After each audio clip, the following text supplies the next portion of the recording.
अस्सलाम वालेकुम गाइस, उम्मीद है आप सब खैरियत से होंगे। अच्छा गाइस, तो आज एक ऐसी यूनिवर्सिटी के बारे में आज बताने जा रहा हूँ जो खैबर पख्तूनख्वा में सबसे पहले टॉप रैंकिंग यूनिवर्सिटी में से एक है और पूरे पाकिस्तान में 5वें नंबर पर।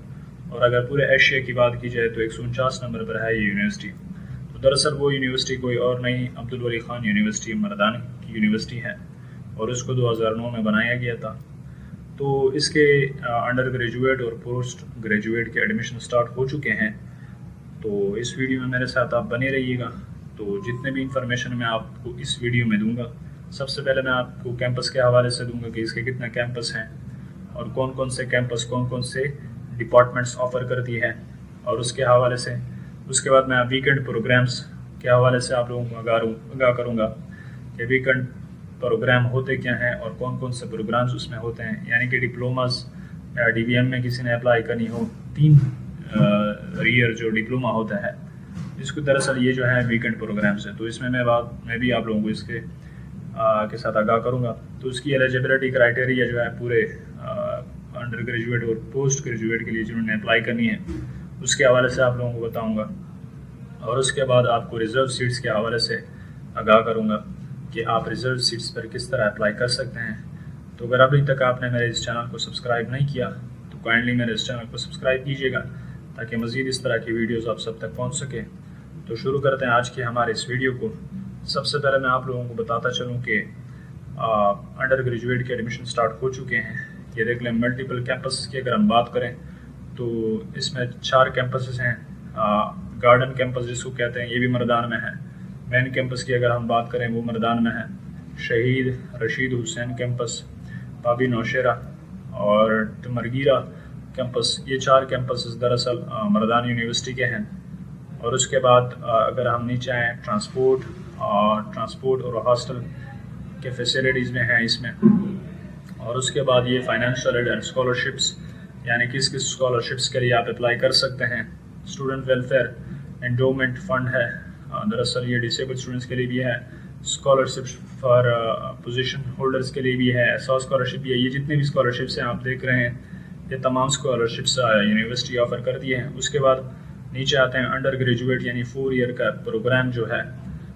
गार्डन और मेन कैंपस में ये प्रोग्राम्स पाए जाते हैं। तो ये प्रोग्राम्स आप देख सकते हैं, इसके लिए आप अप्लाई कर सकते हैं। और यहाँ पर नीचे मार्क्स भी दिए गए हैं कि अगर आपके इतने % मार्क्स हो तो आप अप्लाई कर सकते हैं, अगर इससे कम हो तो आप अप्लाई इन डिपार्टमेंट में नहीं कर सकते। एलिजिबिलिटी क्राइटेरिया भी इसके साथ लिख दी गई है। और उसके बाद अगर हम नीचे आएँ, ये जितने भी डिपार्टमेंट्स हैं आप देख रहे हैं, इसमें आप अप्लाई कर सकते हैं। बाकी जिसमें आपका इंटरेस्ट हो उसी में आप अप्लाई कीजिएगा। ये जो है undergraduate 4 year programme at the टमरगीरा जो कैंपस है, आई एम सो सॉरी अगर मैं ये वर्ड गलत प्रोनाउंस कर रहा हूँ। तो ये जो है ना, इसमें आप अप्लाई कर सकते हैं। आप डिपार्टमेंट्स देख लीजिएगा, जिस कैंपस में जो डिपार्टमेंट आपको पसंद है उसमें ही अप्लाई कीजिएगा। उसके बाद आते हैं नीचे, शहीद रशीद हुसैन में सिर्फ ये 2 ही डिपार्टमेंट है, BBA और BSc, BCS कंप्यूटर साइंस जिसको कहते हैं वही है। और उसके बाद डिप्लोमाज या सर्टिफिकेट द गार्डन जो कैंपस है, इसमें ये 3 इयर्स डिप्लोमा वेटरनरी साइंसेस, ये जो डिप्लोमाज हैं इसमें आप अप्लाई कर सकते हैं। ये कहाँ पर है? गार्डन कैंपस में है। और उसके बाद आप नीचे आए, ये lateral entry into 5th semester of BS program, यानी जिन्होंने ब्रिजिंग सेमेस्टर के लिए यानी 5th सेमेस्टर के लिए अप्लाई करनी हो तो ये वो डिपार्टमेंट्स हैं। और इसके साथ एलिजिबिलिटी क्राइटेरिया भी नीचे मेंशन है। तो अगर ये हो तो आप अप्लाई कर सकते हैं उसके लिए, ये आप देख लें। और उसके बाद आपने नीचे आना है वीकेंड प्रोग्राम्स। अगर मैं वीकेंड प्रोग्राम्स की मैंने जिक्र किया था, तो इसमें आप अप्लाई कर सकते हैं। 3 years diploma in veterinary science हो गया। ये जितने भी डिपार्टमेंट्स हैं इसके लिए आप अप्लाई कर सकते हैं। तो सर ये डिप्लोमाज ही हैं। और उसके बाद अगर हम एलिजिबिलिटी क्राइटेरिया की बात करें तो ये एलिजिबिलिटी क्राइटेरिया अंडर ग्रेजुएट के लिए या फिर डिप्लोमास के लिए या फिर सर्टिफिकेट्स के लिए अगर आपने अप्लाई करनी हो तो ये सारा कुछ है। सबसे पहले आपने इसका जो डिपॉजिट या फ़ी चालान जिसे आप कहते हैं, अगर आपने किसी यूनिवर्सिटी के लिए करना है या किसी भी प्रोग्राम के लिए करना है सारी, तो आपने 300 रुपया जमा करना है। वो मैं आप इजी पैसे से भी कर सकते हैं, जैज़ कैश से भी कर सकते हैं, बैंक से भी कर सकते हैं। वो आपको बाद में जब अप्लाई का प्रोसीजर बताऊंगा तो इसमें आप देख लेंगे। ये दरअसल वो नंबर है, अगर आपने इजी पैसे में करना है या बैंक में करना है तो इसके थ्रू आप कर सकते हैं। उसके बाद आपने जितने भी ये कॉपी दिए गए हैं, DMCs हो गया, CNIC हो गया, डोमिसाइल हो गया और रिसेंटली पासपोर्ट साइज फ़ोटो, ये जितनी भी चीज़ें हैं ये आप पढ़ लीजिएगा, ये आपके पास होना चाहिए ड्यूरिंग अप्लाई। और उसके बाद मैंने रिजल्ट्स के सीट्स के हवाले से भी बात की थी। तो 2 सीट्स पर program are reserve for Afghan students, यानी अफगान जो स्टूडेंट्स हैं 2 सीट्स हैं उनके लिए, और 2% सीट्स पर program are reserve for sports के बुनियाद पे भी है। यहाँ पर फाटा के स्टूडेंट्स जो हैं 5% फाटा के तालिब इल्मों के लिए है, यानी हर एक डिपार्टमेंट में एक सीट है उनका। और जो फाटा के तालिब इल्म हैं उनको एक मज़ीद बात बताता चलूँ कि दरअसल बाकी जो यूनिवर्सिटी है, बाउद्दीन ज़करिया हो गया, JC यूनिवर्सिटी फैसलाबाद हो गया, IUB हो गया, इस तरह के जो यूनिवर्सिटीज़ होते हैं इनमें फ़ाटा रिजल्ट्स जो कोटा बेस पे होते हैं उनका फ़ीस जो है ना वो माफ़ होता है, यानी फ़ीस होता ही नहीं है उनका। लेकिन जो अब्दुल वली ख़ान यूनिवर्सिटी है, फ़ाटा वाले जो है ना उन्होंने फ़ी जो है ना वो पे करनी है। जिस तरह ओपन मेरिट पे लोगों ने फ़ी पे करनी है, इस तरह इन्होंने भी पे करनी है। तो इनका फ़ीस है, पहले से मैं आप लोगों को आगाह करता जाऊँ। लेकिन इसका ये है कि 5% जो है ना वो सीट्स फ़ाटा के स्टूडेंट्स के लिए हैं। 1 seat programme is reserve for each province, हर एक प्रोविंस के लिए एक एक जो है ना वो सीट है। तो डिसेबल्ड स्टूडेंट्स के लिए भी ये आप देख लें, जिन्होंने जिस बेस पे करनी है वो इसमें अप्लाई कर सकते हैं। उसके बाद आपने नीचे आना है, स्केड्यूल फॉर BS एडमिशन, ये आपने last date for online submission 31 अगस्त इसकी लास्ट डेट है। और इंटरव्यूज़ फॉर हाफिज़ कुरान, ट्रायल्स फॉर स्पोर्ट्स हो गए, एग्जामिनेशन ऑफ डिसेबल्ड स्टूडेंट्स, ये 4 सितंबर 2023 है। उसके बाद डिस्प्ले ऑफ मेरिट लिस्ट जो है ना वो 6 सितंबर को इसका मेरिट लिस्ट लगेगा। उसके बाद interview and deposit of fee by the selected applicants जो है ना 7-8 सितंबर को जो है ना होगा। उसके बाद कमेंसमेंट ऑफ क्लासेस 11 सितंबर से इनके क्लासेस जो है ना वो स्टार्ट हो जाएंगे। उसके बाद नीचे है MSc MPhil या पोस्ट ग्रेजुएट यानी PhD के जो प्रोग्राम्स हैं, गार्डन हो गए या मेन कैंपस जो प्रोग्राम्स है वो ये प्रोवाइड करती रहती हैं। तो ये आप देख लें जिन्होंने इसमें अप्लाई करनी है, और ये देख लें जितने भी डिपार्टमेंट्स हैं उसमें ये अप्लाई कर सकते हैं। PhD वाले जो हैं वो इन डिपार्टमेंट्स में अप्लाई कर सकते हैं। ये प्रोग्राम है गार्डन और मेन कैंपस में।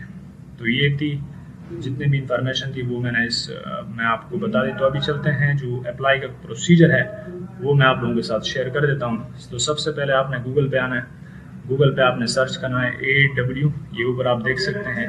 आपको कमेंट सेक्शन में भी ये लिंक जो है ना वो दिया गया होगा, तो उसके थ्रू भी आप इजीली उस पर क्लिक करके आप अप्लाई कर सकते हैं। तो जैसे ही आप ये सर्च कर लें, उसके बाद यहाँ पर ऑनलाइन लिखा अप्लाई लिखा होगा, उस पर आपने क्लिक कर देना है। तो जैसे आप इस पर क्लिक कर लेंगे इस किस्म का इंटरफेस शो हो जाएगा। तो यहाँ से जो मैंने एडवर्टाइजमेंट ओपन कर दिया था, तो आप इसके थ्रू भी क्लिक कर सकते हैं और यहाँ से भी आप एडवर्टाइजमेंट देख सकते हैं। तो सबसे पहले आपने करना ये है कि यूज़र रजिस्ट्रेशन पे आपने क्लिक कर देना है। तो जैसे ही आप यूज़र रजिस्ट्रेशन पे क्लिक कर देंगे तो सबसे पहले आपने यहाँ पर अपना ईमेल देना है, उसके बाद आपने फर्स्ट नेम देना है, उसके बाद आपने लास्ट नेम देना है, उसके बाद आपने प्राइमरी फ़ोन नंबर, आपका जो फ़ोन नंबर है वो आपने देना है, मोबाइल नंबर, और वो आपने स्टार्ट ये से करना है 92 देना है। उसके बाद 00 नहीं लिखना, 3 से ही स्टार्ट कर देना है, 300 से ही स्टार्ट कर देना है। और उसके बाद सेलेक्टेड एडमिशन कैटेगरी यानी किस में आपने अप्लाई कर देने हैं वो आपने यहाँ पर मेंशन कर देना है। अगर आपने अंडर ग्रेजुएट के लिए करने हैं तो ये क्लिक कर दें, जिसके लिए भी आपने अप्लाई करना है उस पर आपने क्लिक कर देना है। और तो जैसे ही साइन इन पे आप क्लिक करेंगे इस किस्म का इंटरफेस शो हो जाएगा। एक और बात मैं आप लोगों को बताता चलूँ कि जब आपने वहाँ पर अपना नंबर पुट करना है तो वो आपने 13 डिजिट्स पुट करने हैं। तो यहाँ पर देख लें, जैसे सबसे पहले यहाँ पर देख लें पर्सनल इन्फॉर्मेशन, ये सारा कुछ आपने अपलोड कर देना है। तो सबसे पहले यहाँ पर देख लें फुल नेम, वो ऑलरेडी यहाँ पर आ जाएगा। उसके बाद आपने यहाँ पर फादर नेम वो आपने पुट कर देना है। उसके बाद आपका जेंडर कौन सा है वो आपने पुट कर देना है। उसके बाद यहाँ पर डेट ऑफ बर्थ आपने मेंशन कर देनी है। उसके बाद नेशनलिटी आपकी कौन सी है, पाकिस्तानी डेफिनेटली वो आपने यहाँ पर पुट कर देनी है। उसके बाद स्टेट या प्रोविंस, यहाँ पर आपने ये करना है कि जहाँ से आपका डोमिसाइल हो यानी जिस डिस्ट्रिक्ट से आपका डोमिसाइल हो वो आपने मेंशन कर देना है। उसके बाद सिटी आपकी कौन सी है वो आपने यहाँ पर मेंशन कर देनी है। उसके बाद आपका रिलीजन कौन सा है वो आपने यहाँ से मेंशन कर देना है। और उसके बाद आपका क्रोनिक डिजीज़, अगर आपके कोई बीमारी है तो वो आपने मेंशन कर देनी है यहाँ पर। अगर नहीं है तो इसको रहने दें। उसके बाद फादर या गार्डियन इनकम, एनुअल जो इनकम है वो आपने मेंशन कर देनी है। फादर का प्रोफेशन या गार्डियन का प्रोफेशन क्या है वो आपने यहाँ पर मेंशन कर देना है। उसके बाद पासपोर्ट अगर नंबर अगर है तो लिख दे, वरना इसको छोड़ दें। Father national ID number, CNIC का नंबर यहाँ पर लिख दें। और उसके बाद एप्लीकेंट कॉन्टैक्ट नंबर आपने अपना यहाँ पर कॉन्टैक्ट नंबर लिख देना है। उसके बाद आपने यहाँ पर वालिद का कॉन्टैक्ट नंबर आपने लिख देना है। उसके बाद रेजिडेंशियल एड्रेस जहाँ पर आप रहते हैं उसका वो पुट कर दें, और यहाँ पर भी वो परमानेंट एड्रेस आपका वो भी यहाँ पर पुट कर दें। और उसके बाद आपने करना ये है कि एप्लीकेंट पिक्चर, यहाँ से आपने अपना पिक्चर जो है ना वो अपलोड करके, और उसके बाद आपने सेव एंड प्रोसीड पे क्लिक कर देना है।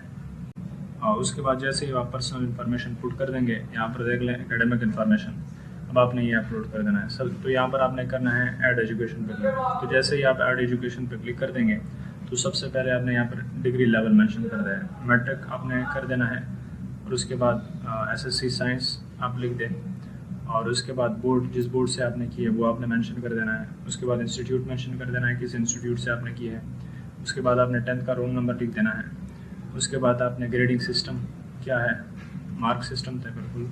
और उसके बाद रिजल्ट स्टेटस, उसके बाद डिक्लेयर्ड ही कर दें यहाँ पर। और उसके बाद रिजल्ट डिक्लेरेशन डेट कौन सा था, कब आप डेट आपका निकला था। और उसके बाद ऑब्टेन मार्क्स आपने यहाँ पर लिख देना है, कितने मार्क्स आपने हासिल किए थे। और उसके बाद टोटल मार्क्स आपने यहाँ पर लिख देना है। और उसके बाद आपने सेव पे क्लिक कर देना है। तो जैसे आप सेव पे क्लिक कर लेंगे तो फिर से आपने क्या करना है, फिर से यहाँ पर ऐड पे क्लिक कर देना है। तो जैसे ही आप ऐड पे क्लिक कर देंगे, यहाँ से आपने क्या करना है, जैसे आप ये ऐड कर देंगे उसके बाद इक्विवेलेंट यानी FSC का रिजल्ट जो है ना वो आ जाएगा। तो उसके बाद जो है ना आपने करना ये है कि यहाँ पर टाइटल HSLC कर देना है। उसके बाद किस बोर्ड से किए वो आपने मेंशन कर देना है, किस इंस्टीट्यूट से किए वो आपने मेंशन कर देना है। और उसके बाद आपने क्या कर देना है, रोल नंबर यहाँ पर लिख देना है FSC का। उसके बाद यहाँ पर ग्रेडिंग सिस्टम, मार्क सिस्टम। और उसके बाद रिज़ल्ट, यहाँ पर रिज़ल्ट आ जाएगा तो यहाँ पर अवेटिंग कर दे, सही है। अगर आपने ऑलरेडी यानी FSC का एग्ज़ाम दिया था और इसका रिज़ल्ट भी आ चुका है तो वहाँ पर आप डिक्लेयर लिख दें यहाँ पर। अगर रिज़ल्ट अभी तक नहीं है तो आप अवेटिंग कर दें। तो जब आप अवेटिंग कर देंगे तो यहाँ पर लिखा होगा कि फ़र्स्ट ईयर के आप क्या कर दें, फर्स्ट ईयर का रिज़ल्ट कब आना है। रिज़ल्ट डिक्लेरेशन डेट आपने यहाँ पर मेंशन कर देनी है फर्स्ट सेकंड ईयर की, सही है। कब निकलनी है रिज़ल्ट वो आपने यहाँ पर मेंशन कर देना है सब। तो यहाँ पर आ जाएगा फर्स्ट ईयर के आपने ऑब्टेन मार्क्स कितने थे और फर्स्ट ईयर के टोटल मार्क्स कितने थे वो आपने यहाँ पर अपलोड लिख देना है। और उसके बाद आपने सेव पे क्लिक कर देना है। तो जैसे ही आप सेव पे क्लिक कर लेंगे, तो जैसे ही ये दो आप पुट कर लेंगे उसके बाद आपने क्या करना है, नेक्स्ट पे क्लिक कर देना है। तो जैसे ही आप नेक्स्ट पे क्लिक कर लेंगे ये देख लेंगे इस किस्म का इंटरफेस शो हो जाएगा। यहाँ पर ये है एडिशनल इन्फॉर्मेशन। तो यहाँ पर ये कह रहे हैं कि do you have any siblings currently studying it, यानी अब्दुल वली खान यूनिवर्सिटी में कोई आपका पढ़ रहा है तो आप यस कर दें, अगर नहीं पढ़ रहा तो नो कर दें। उसके बाद ये करें have you studied at KMU before, क्या इससे पहले भी आपने KMU में स्टडी की है, अगर की है तो यस, अगर नहीं की तो नो कर दें। आर यू करंटली एम्प्लॉयड, क्या आप काम कर रहे हैं, अगर कर रहे हैं तो यस, अगर नहीं कर रहे तो no. Have you ever been dropped out from any program at AWKUM, क्या इससे पहले भी आप जो है ना किसी प्रोग्राम में आपने अप्लाई किया और आपको ड्रॉप कर दिया गया है, अगर कर दिया गया तो यस, अगर नहीं किया तो नो कर दें। Have you ever been expelled from any institute, अभी तक किसी इंस्टीट्यूट ने आपको निकाला हुआ है, अगर नहीं निकाला हुआ है तो यस कर दें, अगर नहीं तो नो कर दें। Will you require on campus hostel facility, क्या आपको हॉस्टल की फैसिलिटीज़ चाहिए, यस कर दें, अगर आपको हॉस्टल की फैसिलिटीज़ चाहिए यस। और इसके बाद will you require AWKUM transport, क्या आपको ट्रांसपोर्ट की ज़रूरत है, अगर है तो यस कर दें, अगर नहीं है तो नो कर दें। उसके बाद आपने क्या कर देना, सेव एंड प्रोसीड पे क्लिक कर देना है। तो जैसे ही आप सेव एंड प्रोसीड पे क्लिक कर दें उसके बाद अप्लाई आ जाएगी। तो क्लिक आपने यहाँ पर करना ये कि क्लिक आपने अप्लाई पर कर देना है। तो सबसे पहले यहाँ पर आपने कैंपस चूज़ करना है, जिस कैंपस के लिए आपने अप्लाई कर देनी है। उसके बाद यहाँ पर आपने डिपार्टमेंट सेलेक्ट करना है, जिस डिपार्टमेंट के लिए आपने अप्लाई करनी है, तो वो उसके लिए आपने क्या कर देना है, अप्लाई करनी है। डिसिप्लिन कौन सा है आपका, BS इंटरनेशनल IR, ये आपने चूज़ कर देना। सपोज कर मैंने ये चूज़ किया, वैसे ही एडमिशन कैटेगरी यानी किस बेस पे आपने अप्लाई करनी है, सपोज करें मैंने फाटा पे करनी है, आप कर सकते हैं यहाँ पर देख लें जिसके बेस पे भी आपने करना है। और उसके बाद admission, processing fee information, payment method, और उसके बाद जो बैंक चालान की बात हो रही है, यानी किसके थ्रू आपने जमा करना है। अगर आपने इजी पैसे करना है तो इजी पैसे से कर दें, अगर आपने बैंक से करना है, बैंक ड्राफ्ट के थ्रू करना है तो आपने वो मेंशन कर दें, किस बैंक से किया है वो आपने मेंशन कर देना है यहाँ पर। उसके बाद रेसिपेंट नंबर या ट्रांजैक्शन एक आईडी होती है, अगर आपने इजी पैसे से करना है तो एक ट्रांजैक्शन आईडी होती है, वो आपने यहाँ से मेंशन कर देना है। रेसिपेंट नंबर भी होता है, वो आपने यहाँ पर मेंशन कर देना है। अगर आपने बैंक से करना है, किसी भी चीज़ से करना है, वो आप यहाँ पर मेंशन कर दें।